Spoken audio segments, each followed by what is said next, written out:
Welcome to the Progress Texas Happy Hour.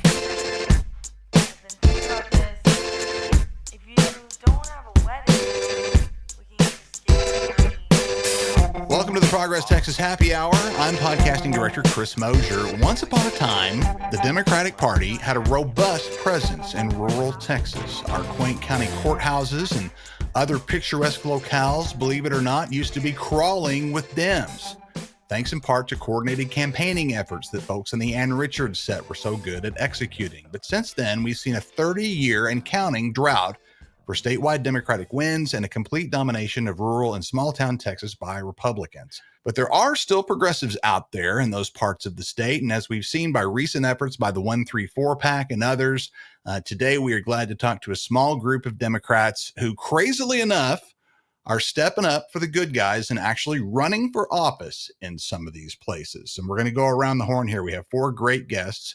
Diana Luna is running for the Texas House in District 71, which includes Abilene and Sweetwater. There are a cadre of Republicans all clambering around for that office, all thinking they've got it made if they get the nomination in the Republican primary.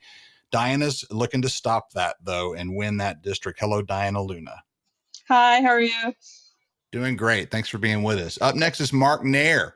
He's running for the U.S. Congress in CD 13, which includes Amarillo, basically the entire Texas Panhandle, and stretches east about halfway down the Red River, and even grabs a little piece of the northern Metroplex. Mark's looking to challenge current Republican Congressman and Dr. Feelgood Ronnie Jackson. Hi, Mark. Hey, it's great to be here. Thanks for having me. Absolutely. Up next is Kyle Rabel. He's running for the U.S. Congress in CD 19, which includes Lubbock, my old hometown, much of the Texas South Plains. Welcome, Kyle. Thanks, Chris. Welcome. And last but not least, Riley Rodriguez, who's running for the Texas Senate in District 28, which includes a lot of that same territory, Lubbock and Abilene, stretching up into the Eastern Panhandle and all the way down to the Brady area. He's looking to challenge current Republican Congressman Charles Perry. Hello, Riley. Hey, y'all. It's good to see y'all and meet y'all. Absolutely. Welcome, everybody. Bigger group than usual. So let's start out here, and we're going to kind of go around the horn. First of all, I am sure that I'm not the first person to ask this question, and I'm doing so facetiously here, of course, but are you guys crazy? Because everybody knows a Democrat can't win in this part of Texas, or rather, that's what everybody thinks. Starting with you, Diana, give me just a little bit about yourself and what has led you to take on this massive challenge. Well, I come from actually an organizing background, and I've been in nonprofit work for about 20 years. So I firsthand know how bad policy affects people on the ground because I've had to work those grants. I've had to work those policies. I've had to work in those nonprofits to have those government contracts. So I began about 6 years ago with a best friend of mine, organizing a coalition of women, of moms, that really just were like-minded, and for a lot of it, just needed a safe place to vent and safe people to vent. Some of them were in marriages that their husbands didn't necessarily agree with them politically, and they just needed safe people to talk to. And what we thought was going to be a coalition of about 30 to 50 people just kept growing. And it kept growing and it kept growing until we thought, hey, maybe we can leverage our like-mindedness and get some votes for some people that we believe in. And so we began to really organize around local elections, city council, things like that. And for the beginning part, it was just really making sure that the people we really didn't want to be in office, they're trying to ban our books, trying to ban drag, trying to bring all these like really fascist ideals into our community that most people didn't agree with. And it was just a really loud, very extreme set in our town. And we were able to win some elections. And that's kind of how my name got thrown out there. And I actually didn't want to run. I wanted to organize around a candidate, but everybody just kept looking at me and asking me to run. And so I finally had some serious conversations with my family, with other people that are left-leaning. And the response I got wasn't, yeah, you should do it. It was, sign me up. What do you need me to do? I'm going to work my ass off for you. And that response was actually what made me decide to run. Very, very cool. Mark, you're next. Give us the quick rundown on how you got involved with this and why you're running for office. So it's a great question. Thanks. I've had some success here in Amarillo. I was on the city council for a couple of years, and that taught me a lot. It taught me that no matter what people think they fit into a red state, a blue state, a purple state, they all facing the same problems. And the problems are significant. And the problems that I focus on are economic problems, growth problems, progress into the future problems, especially for families and kids. And I think no matter where we are, no matter what color it is, it comes down to the very point about how can someone be successful and build their own wealth for their own future.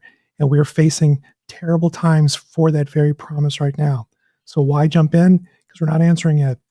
Here in this district, with District 13, we have absolutely no representation. Ronnie Jackson doesn't show when Congress, they put off their time of working to protect the pedophile kind of time. He didn't show up at all. No town halls, nothing. People are now used to the idea of having no representation. And it's time we change this. We have to get back to what the people need. And that is exactly what I'm all about. Very, very good. Thank you, Mark. Let's move over to Kyle. Kyle, give us the rundown on your decision to jump in. I originally moved out to Lubbock to get my PhD in history, and got involved in the Texas State Employees Union. And I was actually there for the first time the union was allowed on campus since like the late 60s. So I tabled with the organizer there, and that's a fun endeavor to be the union guys on campus at Texas Tech.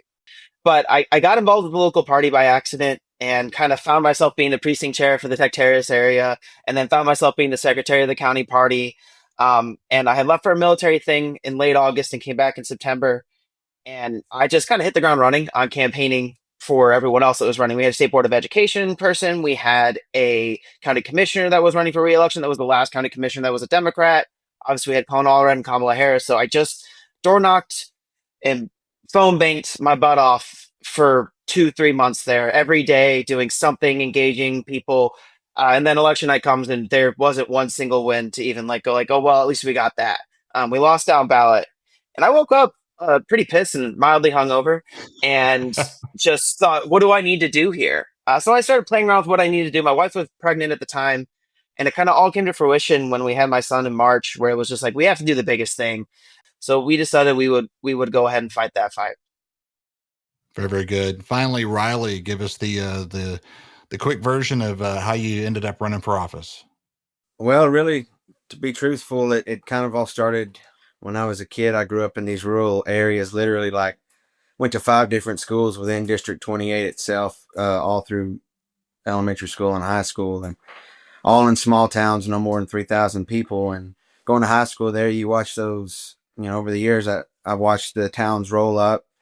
I'm a millennial, so I got the pleasure of living through, 9/11 in 3rd grade, the housing crash in 2008. And I got to watch all of the little grocery stores that I went to as a child close down or get bought out. Now it's a United or an Ace Hardware, whatever. And it's just always felt gross. I would listen to politicians out here talk about small towns, and I'm for these people, I'm for those people, but meanwhile, they're letting those towns dry up and blow away, those people that they're supposed to be about. I guess really what motivated me, not be too specific, but we've got data centers coming in our area, and it gave a real stark example of the standards fiscally that regular Texans are held to, that these billion-dollar corporations that are buying out, squeezing out our mom and pop shops, getting massive sweetheart deals, they don't have to keep to those standards. And listening to our politicians, the ones in power, tell us, well, it's okay, you'll have a nice street. You know what? We all love a nice street, but you know what I would like? I would like to be able to live on that street. And we've had 15 years of representation that doesn't care. Nobody even know that this is a thing. There's a state senator that we have one, what his name is. I can't tell y'all how many times people have asked me if I'm running against Diana, not even the same seat. And that's how I feel they want it. And it's for me, it's time that rural Texans had a seat at the table, and we're not even allowed in the room right now. So what's motivated me to run is watching people not taking care of the working class. And I'm done with that. We've seen lately a video of rural farmers across the country who are hurting so bad under the Trump administration and Republican policies. All of these people that they voted for are literally leaving them hanging them out to dry. And just like Riley has talked about there. And also, let me throw in real quick, I think it's only just beginning to dawn, especially on rural Texans, that these massive data centers that we're talking about are reminiscent of the petroleum industry, where it is an extraction of resources. It's those things suck up all kinds of energy and all kinds of water, make all kinds of noise for anybody who's living nearby.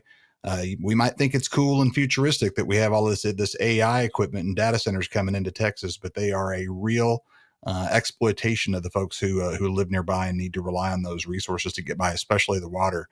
And that leads me to my next question. I'm going to have Kyle start here, and we'll go around the horn one more time. Tell us about the folks that you know in your area who are Democrats. Tell us what life is like for progressive people who live in your area. Yeah, well, you talked to two of them here already. I'm one of those people that talk to both of them about running too. So hopefully they don't hate me at the end of all that we do.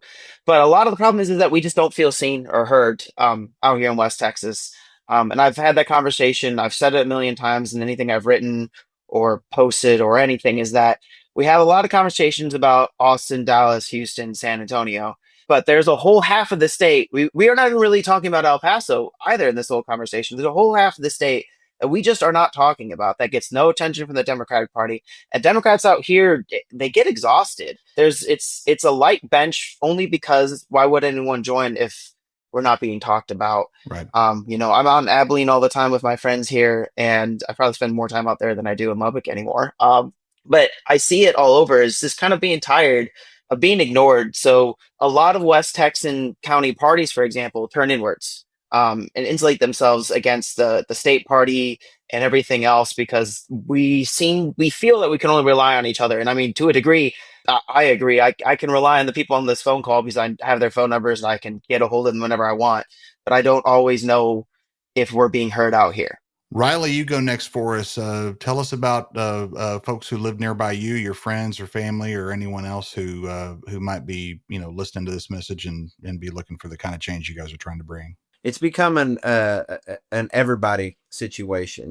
We had our West Texas Fair and Rodeo, and I was at the Democratic booth, and apart from a few, I wouldn't even say incidents. Really, I count it as a success that I was able to get 7 registered Republicans to sign my petition to get on the ballot. And, obviously explaining to them, hey, you can't vote for a Republican in that primary if all of that. And they didn't even, whatever. They didn't care. They see what's happening. And in this area, what makes me hopeful is that I'm able to have conversations with people about what we agree on, not what we disagree on. I can say, hey, isn't it kind of bullcrap that if you start a business, you get to pay 100% of all your taxes and you have the least amount of resources, and a corporation can come in with billions of dollars of backing, but it's just way too hard for them to pay all their taxes. Yeah. Because gosh almighty, it's expensive. Don't you know? And when you frame it like that for people, they go, oh yeah, no, it does suck. I don't enjoy the fact that I can't get into a house anymore, or that like the only option I have is to either pay $1,400 for a 3-bedroom or $2,000 for a 2-bedroom. No matter what seems to happen, like no matter what you might think about somebody else or whatever, we're still broke tomorrow, and we all need to figure that out.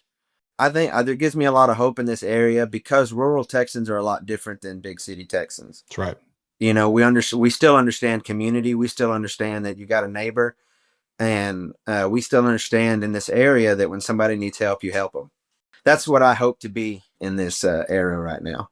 Diana, on to you. Give us your view of life as a progressive person in a small town in rural Northwest Texas.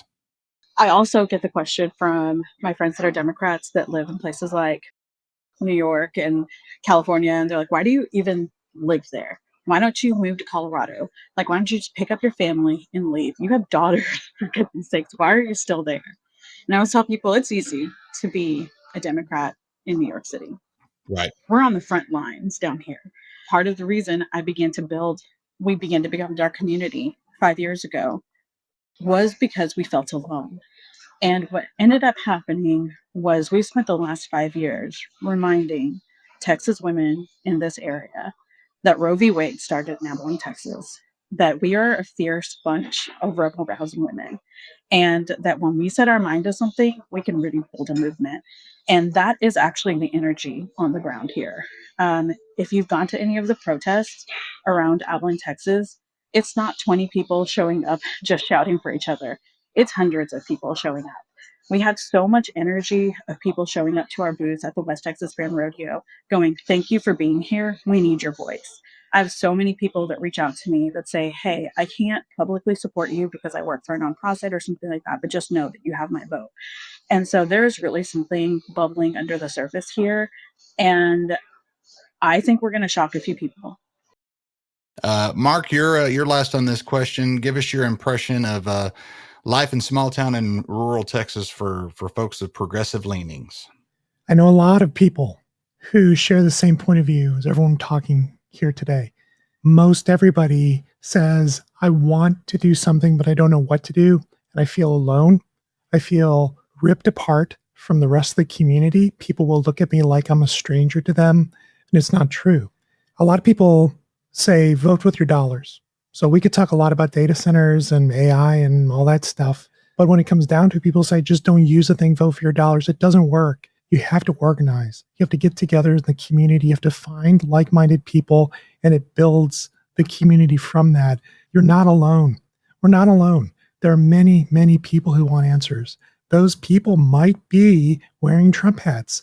They might have voted the way that they thought was reasonable with the best interests at heart, and they got duped. There are a lot of people like this. Our job is to bring those people together for good, reasonable answers to help them and their families.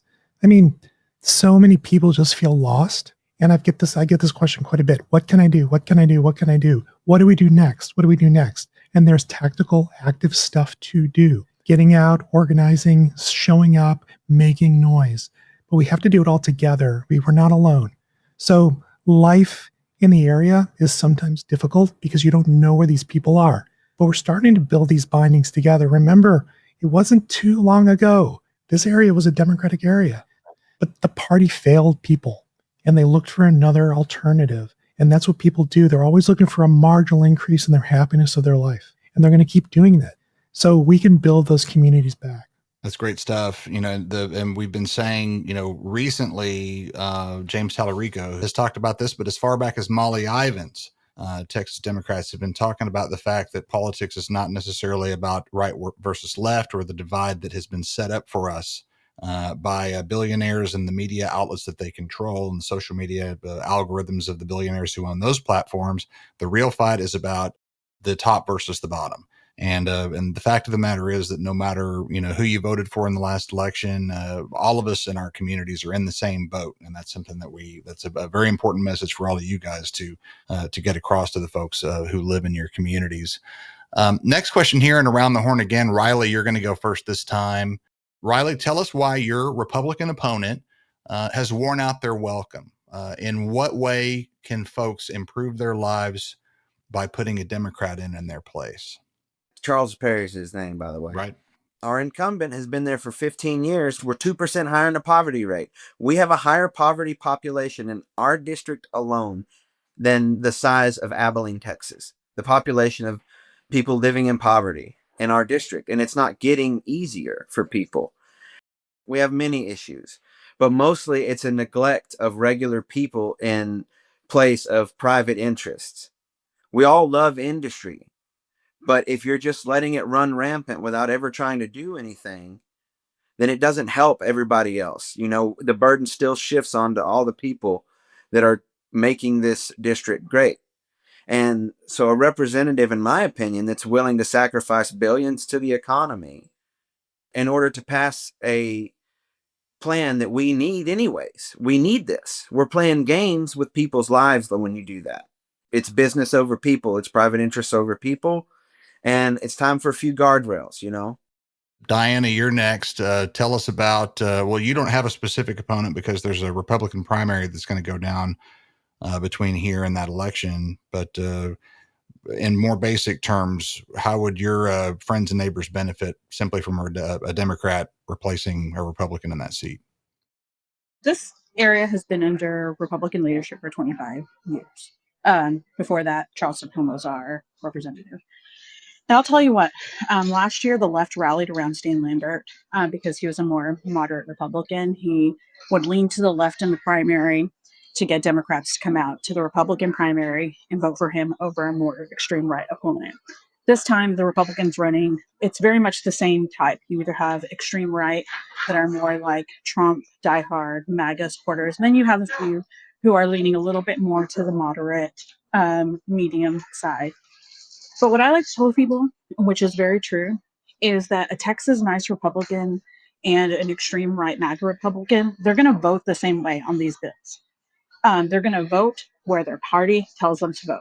They're going to vote where their PACs tell them to vote. Most of them aren't even reading the legislation that they're passing.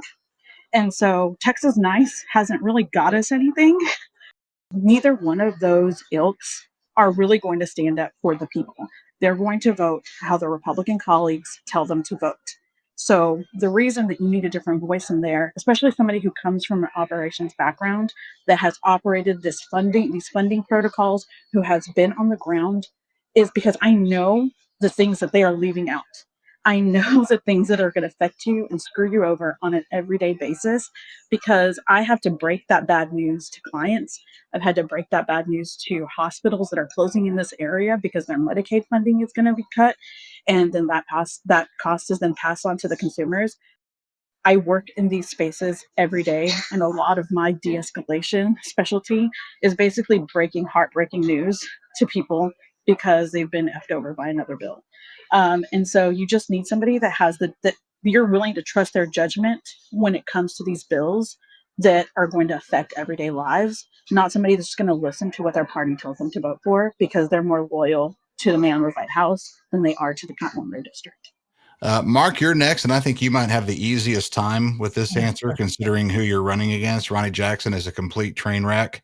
Talk about how your district, Amarillo in particular, and that whole area up there would do much better with a Democrat sitting where Ronnie Jackson is sitting right now. There are times we tell stories about ourselves. In this part of the world, we tell stories about how we are independent, how we are honorable, how we are noble, how family comes first, and we have a guy representing us that is the antithesis of all of that. That's right. So, of course, we all know his stories. We know he was drunk in White Deer and got handcuffed by the police during a rodeo. He was demoted from admiral to captain because of sexual harassment. I think just a couple weeks ago, Trump brought him back to admiral, which is a total insult to anyone in the armed forces. That's right. Absolutely right. The story on the street, and I'll just say this part, then we'll get to your answer, is that he's working overtime to not be in this position. He wants a different job in the administration, something. So the monarchy, the political monarchy in this part of the world are moving the chess pieces around to say, if that happens, we're going to put this person in place, all these kind of crazy things. But the real story is he waits to the very last minute to file, doesn't file, another person pops in, they avoid a primary. So that's the paranoid story. I buy some of it because I know he's a terrible representative. He doesn't do his job. He flies around. He goes on these boondoggle trips. He's not here for the people.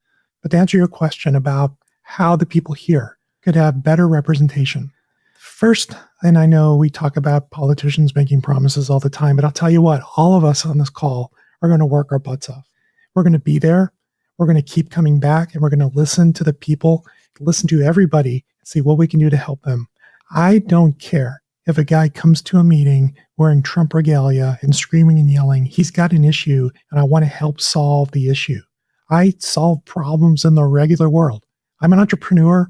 I've done a lot of businesses, and I will tell you that the path to success is, and everyone says it, be your own boss, do your own thing. That is true, and it is impossible when you face monopolistic behavior. We talk about giant data centers, talk about all that stuff.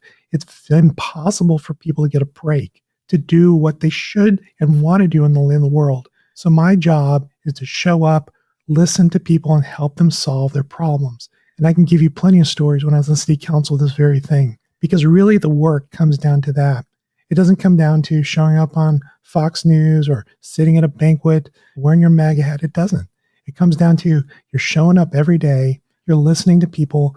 We'll be in DC, but we have to come back and forth. And this is a gigantic district. I mean, Kyle's district is pretty big, but I want to claim a little winning on this because it's pretty large. It takes 6 hours to drive down to the end of the district from one point to the other. But that doesn't mean anything. It just means we have more territory to cover, more people to talk to, and more issues to face. And it is diverse.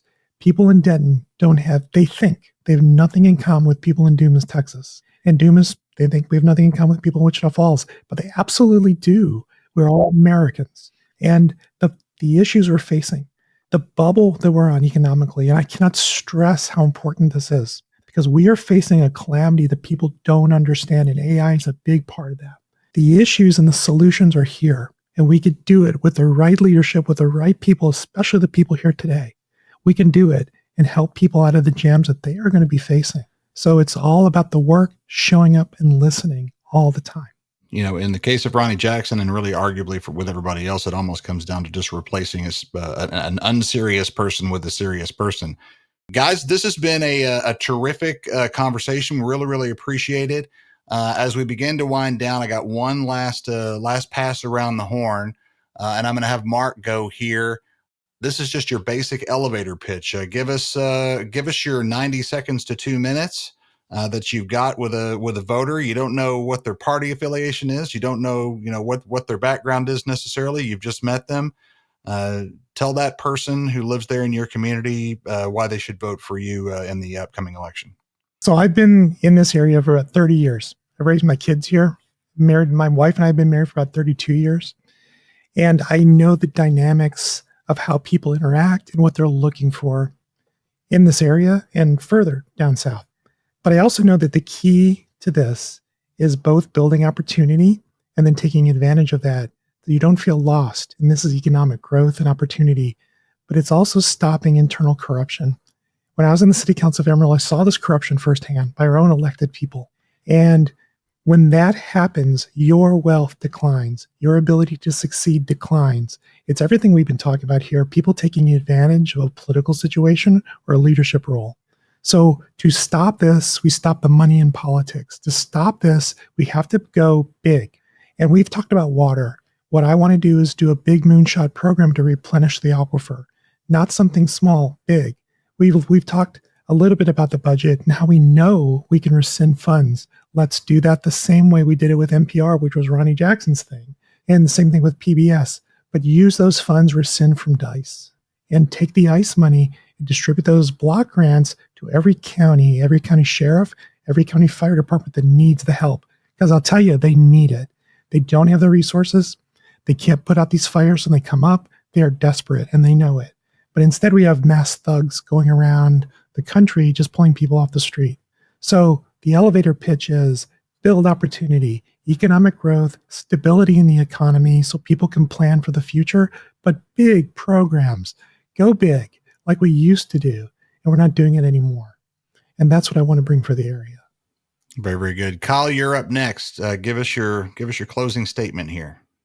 So I just tabled on campus yesterday, and of course, the quintessential young conservative men want to come talk to me. Most of them go to my church, so they know the spiel. But the conversation always is that I understand why you wouldn't like the Democratic Party. If you're a straight white male, you haven't had the conversation because we haven't talked about the one thing that includes every single American in this country. That is your pocketbook.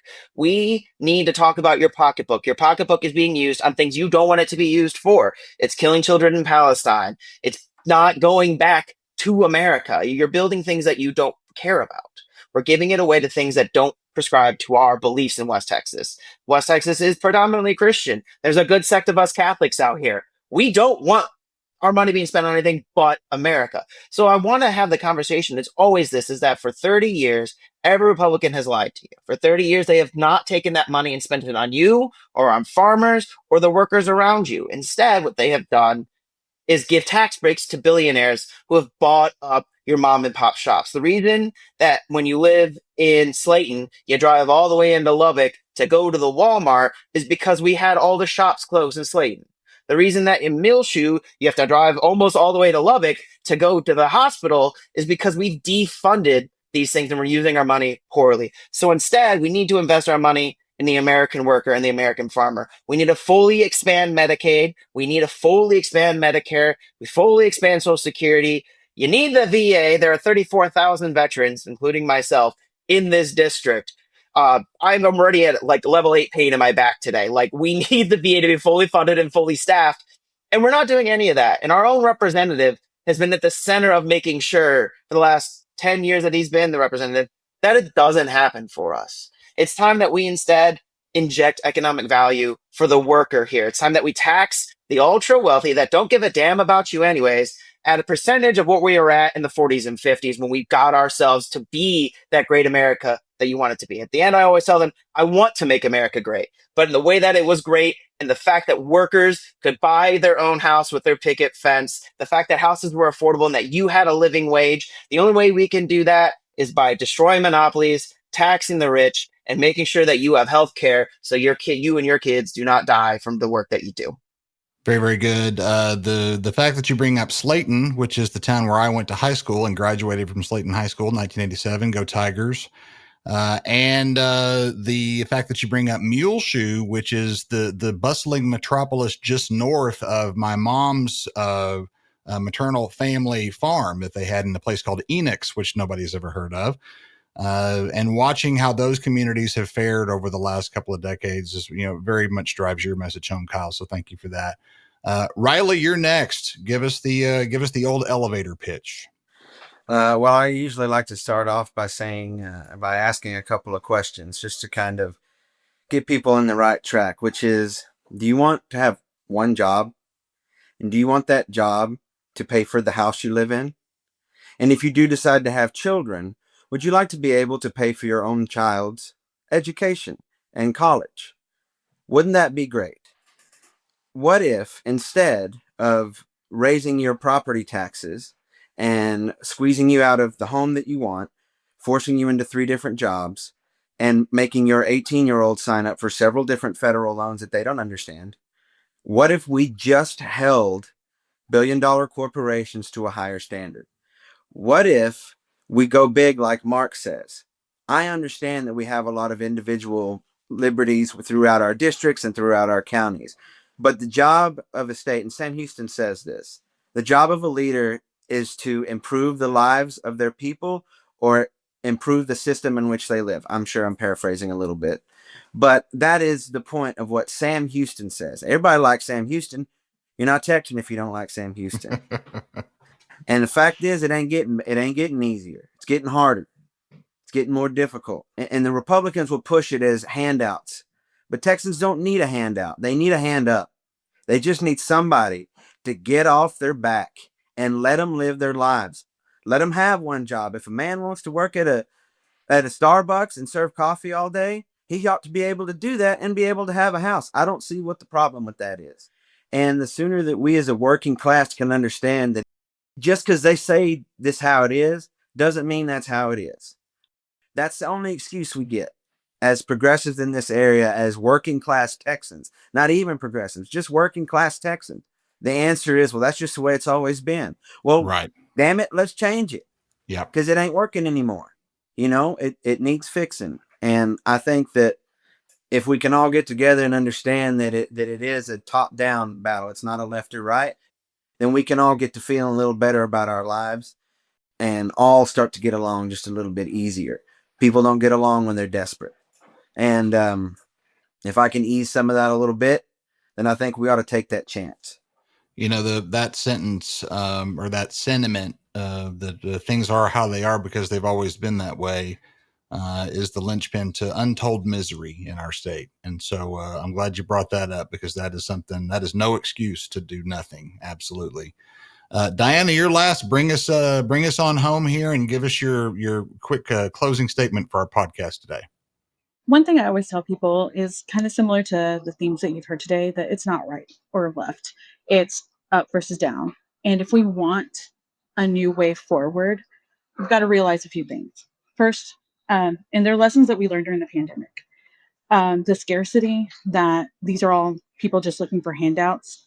Scarcity is a myth. We live in the richest, most prosperous country in the history of the world. If we wanted right. to eliminate poverty, we could have done so already.